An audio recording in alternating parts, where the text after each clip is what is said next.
אחרי שיצאנו ב10:30 בבוקר עם הנהג שלנו, הנה זה הנהג שלנו, דביל, וואחד דביל מטומטם, בזבז לנו יום שלם, הוא לא יודע לאן הוא נוסע, דפק לנו את כל הטיול, ובכל זאת דפק לנו את הטיול, הוא לא מבין לא אנגלית, לא עברית, לא כלום.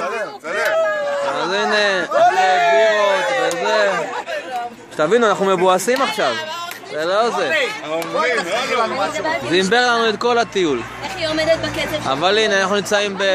איפה אנחנו עכשיו? איפה? לא הגיע, תשאל את הנהג. תשאל את הנהג. היינו צריכים להגיע למערה, היינו צריכים להגיע לכל מיני מקומות. מלא תקלות עשו לנו. הנה הנהג המטומטם. זה הנהג הדביל. say hello. הדביל הזה המטומטם. זה עשה לנו את כל הבלגן. יאללה, אמנון. אביבה, מה את אומרת? באו שתי הבנות? מה את אומרת, אביבה? אביו, שתי הבנות הגיעו?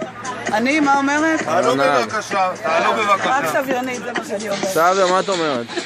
אנחנו נעקוץ אותם בקזינו היום על מה שהוא עשה לנו. נאכל בלי לשלם. רק 7. איזה מרק זיתונים על 7. לא רק זה, אנחנו נאכל ולא נשלם שקל. בוא תן לי לשבת קדימה, אמנון. שב קדימה? שב עם אשתי.